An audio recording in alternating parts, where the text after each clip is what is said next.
السواك. أحسنت. ما لكم؟ من سنن الوضوء السواك أيضا. التيامن أي البدء باليد اليمنى والرجل اليمنى. أحسنت. من غيره من سنن الوضوء التي مرت معنا؟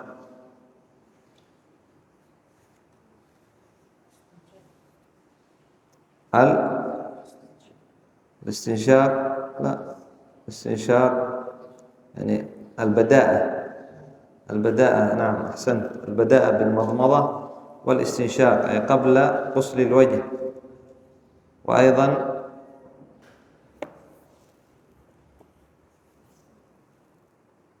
التسمية. نعم على قول التسمية. أيوة. وأيضا التسمية قلنا الصحيح أنه لم يثبت عن النبي صلى الله عليه وسلم.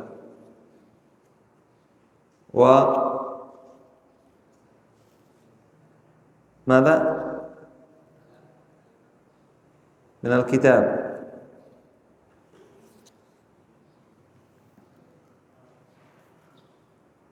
قال غسل الكفين 3 مع أنه من الكتاب. ذكروا أن الشيخ مقبل رحمه الله تعالى كان إذا سأل فإذا أجاب بعض الطلاب يقول له من كيسك أو من كراسك؟ من كيسك أي من عقلك، يعني من حفظك، أو من كراسك أو من الدفتر والكتاب. فإذا قال الطالب من كيسي قال من عندك أو من عند الجيران، يعني من عندك أو أحد غششك. فرحمه الله رحمة واسعة. ينبغي أن نحفظ هذه السنن لكي نعمل بها. لماذا ندرسها؟ لكي نعمل بها. وكيف سنعمل بها ونحن لا نحفظها؟ نسينا السنن. ما أدري ما هي السنة، كيف ستعمل وأنت نسيت السنة؟ إذن ينبغي أن تحفظ. قال المبالغة، قال حفظه الله، قال المبالغة في المضمضة والاستنشاق لغير الصائم، لحديث لقيط بن صبرة رضي الله عنه أن النبي صلى الله عليه وسلم قال أسبغ الوضوء وخلل بين الأصابع وبالغ في الاستنشاق إلا أن تكون صائما. وبالغ في الاستنشاق إلا أن تكون صائما. قال شيخنا ابن عثيمين رحمه الله المبالغة في المضمضة أن تحرك الماء بقوة وتجعله يصل كل الفم، والمبالغة في الاستنشاق أن يجذبه بنفس قوي، والمبالغة مكروهة للصائم لأنها قد تؤدي إلى ابتلاع الماء ونزوله من الأنف إلى المعدة. المبالغة في المضمضة والاستنشاق أن تأخذ ماء وتضعه في فمك، هذه المضمضة، وتحركه بقوة في فمك، هذه هي المبالغة في المضمضة. قال وأخذت المبالغة قبل ذلك، وأخذت المبالغة في المضمضة من قوله أسبغ الوضوء. وأخذت المبالغة في المضمضة من قوله أسبغ الوضوء. وإلا الذي ذكر في الحديث مبالغ في الاستنشاق، لكن أخذت أيضا المبالغة في المضمضة من قول النبي صلى الله عليه وسلم أسبغ الوضوء، أن تبالغ في المضمضة، تحرك الماء بقوة. والمبالغة في الاستنشاق بكف واحدة كما سيأتي معنا، تجعل بعضه في فمك ثم تستنشق، تأخذ الماء بقوة بنفس قوي إلى الداخل بنفس قوي، لكن لا يعني نفس حتى يضرك، لا، نفس المهم أقوى، يكون قوي قليلا. لكن في حال الصيام لا، يكره. لماذا؟ لأنه قد يدخل الماء عبر الأنف يصل إلى المعدة. فهمتم؟ في حال الصوم يكره المبالغة في الاستنشاق، لأن النبي صلى الله عليه وسلم قال إلا أن تكون صائما، أي إذا كنت صائما لا تبالغ في الاستنشاق. قال قوله أسبغ الوضوء، المراد بالإسباغ إيصال لكل عضو حقه من الوضوء، وهذا إسباغ واجب. أي مثلا المضمضة، تمضمض شيء عادي بدون تحريك بقوة، ويعني اليدين تغسلها مع المرفق تماما، هذا واجب. واغسلوا وجوهكم وأيديكم إلى المرافق، والرجل أيضا إلى الكعبين، يعني مع الكعبين ومع المرافق، هذا تغسله مع يعني المرفق. هذا هو الإسباغ الواجب، هذا يجب أن تغسل يدك مع المرفق فقط.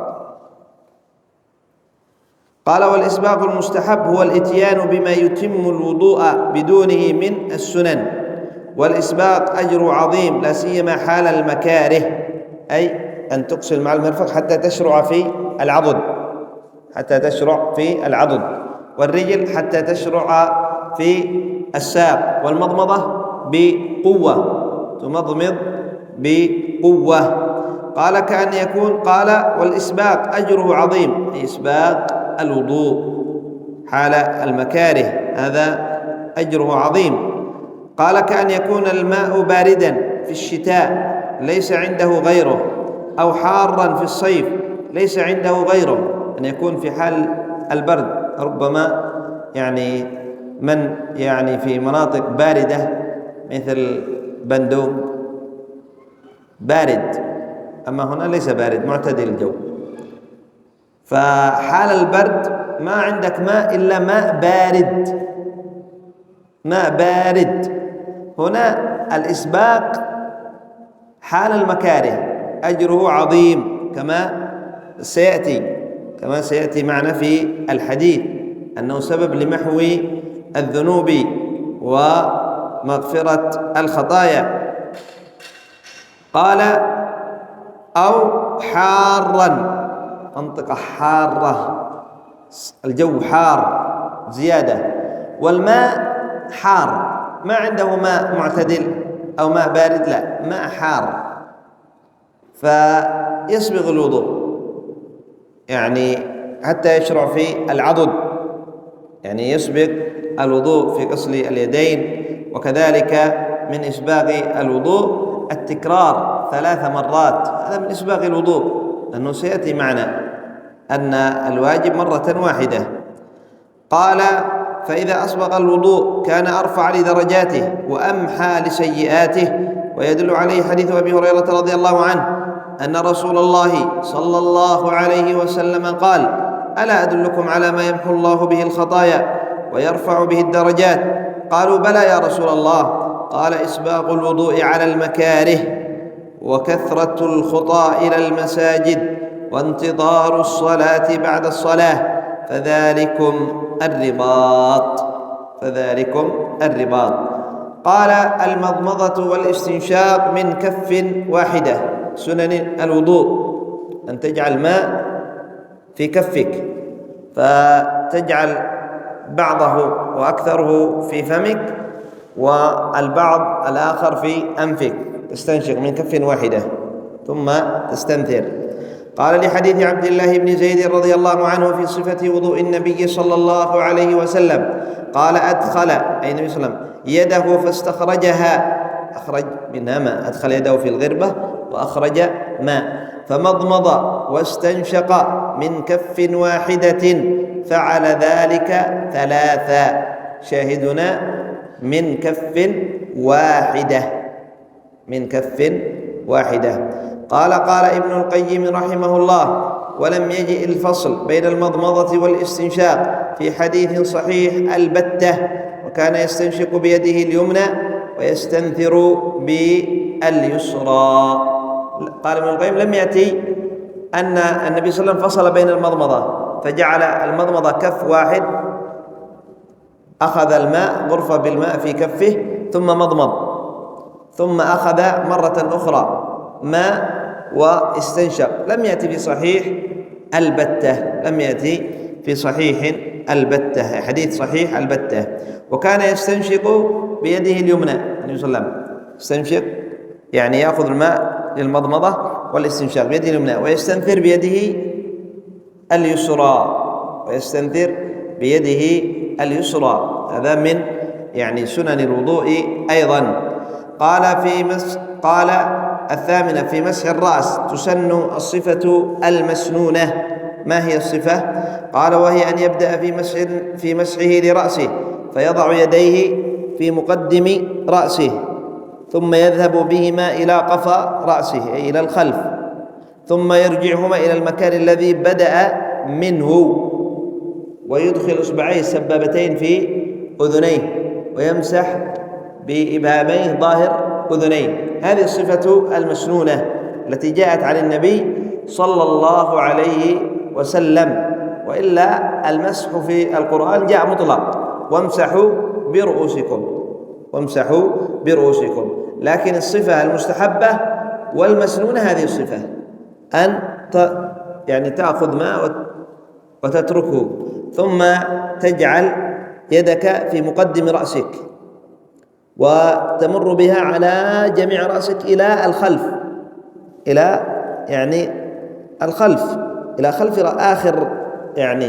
آخر رأسك في الخلف، إلى قريب يعني العنق، ثم تردهما إلى المقدمة، وتجعل إصبعيك السبابتين في أذنيك وتمسح بإبهاميك ظاهر أذنيك. قال: والمرأة أيضا تفعل هذه السنة بنفس الطريقة. أي المرأة أيضا أن تفعل هذه السنة، وهي مسح الرأس. وجميع ما تقدم يشترك فيه الرجال والنساء، وذكر هنا لأن قد يعني تقول المرأة هنا يعني أن شعرها طويل، ليست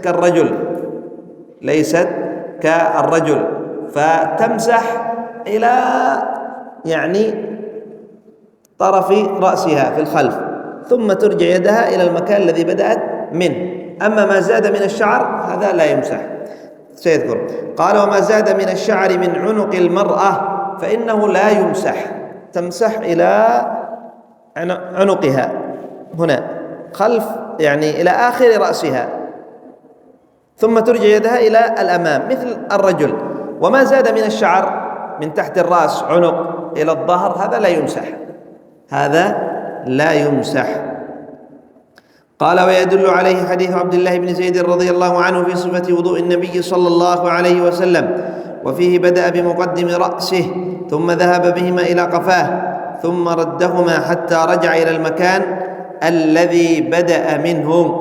قال: التثليث في غسل الأعضاء: الغسلة الأولى واجبة، وأما الثانية والثالثة فهي سنة، ولا يزاد على 3 بل يحرم. يقول: أنا أزيد احتياطا 4 أو 5، هذا ما يجوز. إنما الواجب غسلة واحدة، أن تغسل وجهك كامل، تعمم وجهك. لا تسمى غسلة واحدة حتى تعمم العضو جميعا. مثلا أنا الآن يعني أغسل وجهي، غسلت وجهي وبقي قليل يعني لم يصبه الماء من وجهي، ثم أخذت ماء مرة أخرى وغسلت وجهي يعني مع غسل الوجه أكملت ما بقي. هذه تعتبر غسلة واحدة، لا تعتبر غسلتين، تعتبر غسلة واحدة، لأنك في الأمر الأول ما عممت جميع الوجه، ما عممت جميع أو مثلا أغسل يدي إلى يعني إلى أن أشرع في العضد. أول مرة غسلت يدي وما غسلت المرفق هذا الذي في المفصل الوسط في وسط اليد ما غسلتها إلى قبل المرفق. المرة الثانية غسلتها مع المرفق. كم تعتبر هذه الغسلات؟ غسلة واحدة. فهمتم؟ غسلة واحدة، لأنه لا تعتبر الغسلة إلا إذا غسلت جميع العضو. فالغسلة الأولى واجبة، والثانية مستحبة، والثالثة مستحبة. وهذا من إسباغ الوضوء. الثانية والثالثة من إسباغ الوضوء. قال: ويدل عليه ما ثبت عند البخاري من حديث ابن عباس رضي الله عنهما أن النبي صلى الله عليه وسلم توضأ مرة. وثبت عند البخاري رحمه الله أيضا من حديث عبد الله بن زيد رضي الله عنه أن النبي صلى الله عليه وسلم توضأ مرتين. وثبت في الصحيحين من حديث عثمان رضي الله عنه أن النبي صلى الله عليه وسلم توضأ 3. ولذا فمن الأفضل التنويع، أي تنوع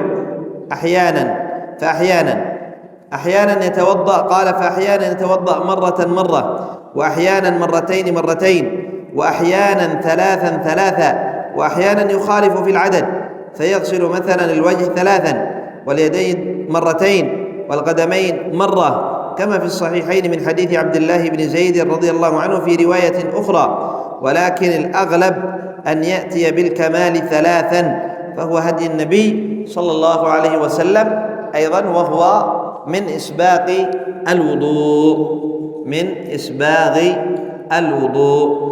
فيعني غسل الوضوء مرة هذا هو الواجب، ويجوز 2 ويجوز 3. ولك أن تفعل تتوضأ مرة، وأن تتوضأ مرتين، ومرة تتوضأ 3.